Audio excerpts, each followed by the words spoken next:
Hello everyone, welcome back to my channel, Wrocław with Monika. In this video I will share places in Wrocław that are not well known and are not the main tourist attractions, but still worth visiting. This is the second episode of the series Hidden Gems in Wrocław. For those who are new here, I'm Monika. I live in the city my whole life and I think I know it pretty well. I'm running this channel to share what I know about Wrocław with people who come to visit and for those who live here. Don't forget to subscribe and give a like if you find this interesting.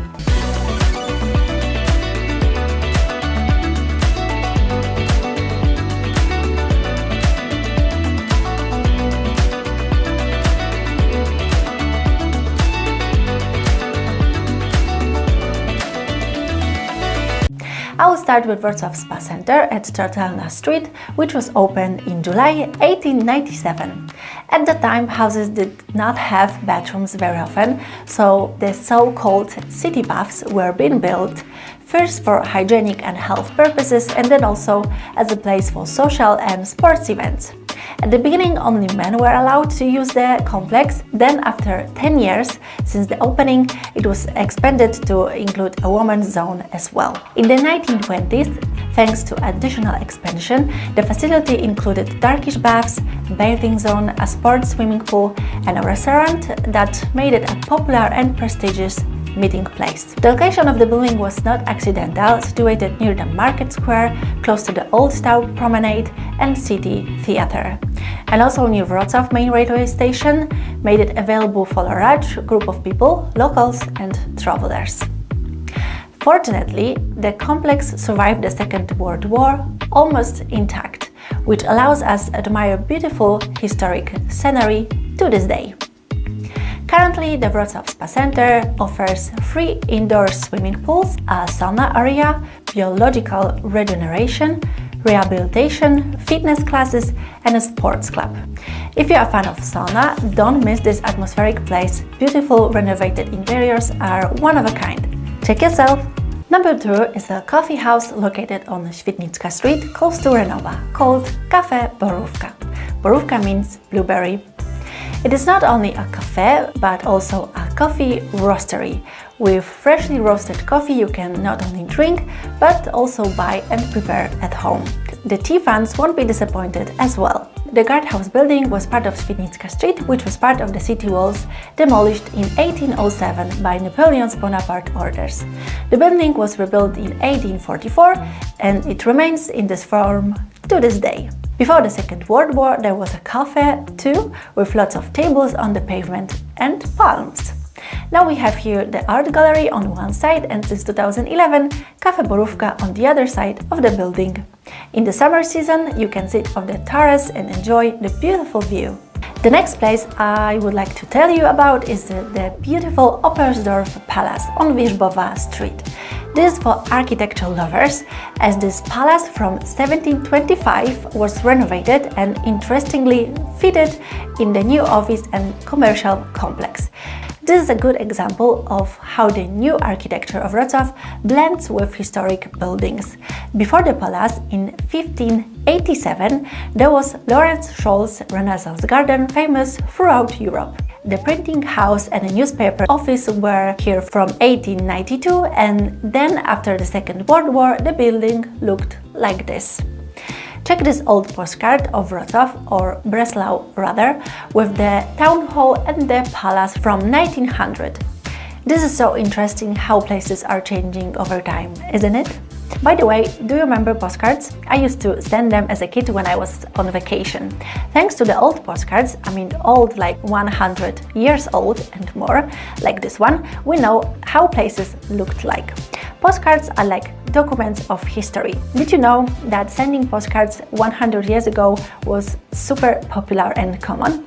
It was like sending photos on WhatsApp these days. So every city and even town or village has a postcard with images of well-known places or buildings. So now, because of the old postcards, we can compare how the place looked back then.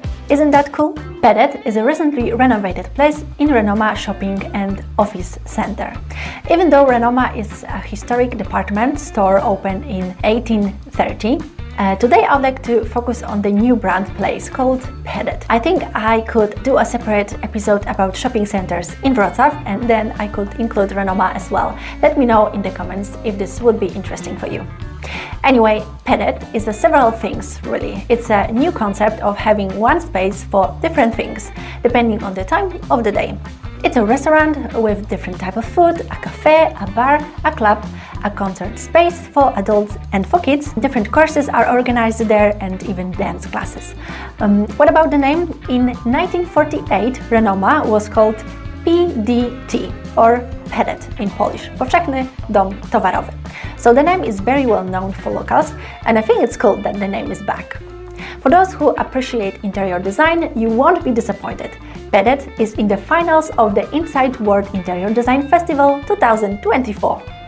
I'll put the link below with event calendar so you can check what may be interesting for you. The next place is more touristy than it used to be, but because people have asked me to do an episode about it, so here you go.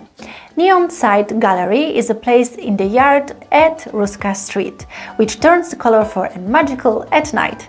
It's an outdoor art gallery when you can admire historic neon signs that used to decorate buildings in various places in Wrocław. So in the 60s and 70s there were lots of neon signs in Wrocław, but where the glory days passed and they were removed, one guy, Tomasz Kosmalski, decided to save them.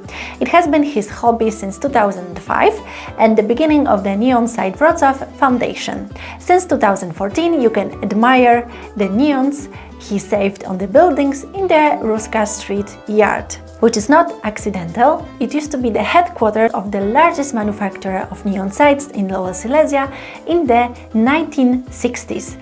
So the neons returned when they were created. Every neon sign has its own story. The red one, Wrocław Główny, once welcomed travelers at the main railway station, before the station was renovated. Kino Warszawa, which in its glory years awarded over the first cinema in Wrocław after the Second World War. Well, what you can see on those walls is not cheap. Maintaining this place costs a lot of money. For example, repairing the neon lights and the electricity bills are quite high. In April 2024, it was so close to closing this place and removing the neon signs due to the long dispute between the president of Wrocław and the Neon Side Wrocław Foundation.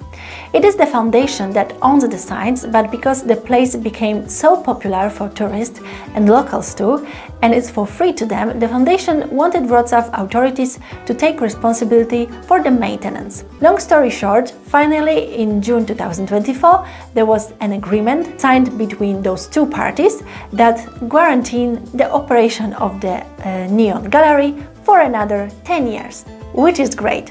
Now Wrocław has 9 months since June to repair the neons, so if you visit the gallery at the end of 2024, you may notice that not all of the signs are turned on. But don't worry, the plan is to have it all running until March 2025. By the way, apart from the costs of the maintenance, Wrocław is paying 1.4 million Polish zlotych to Tomasz Kosmalski for renting the signs. So never give up on your hobby, even if it's weird. It may be worth a lot. Anyway, the yard is not only a gallery. Events, concerts, cultural meetings and creative activities take place there. It's a great spot to go out on a drink and absorb the positive vibes. That's all for today. I hope you enjoyed it. Please don't forget to subscribe and hopefully see you soon.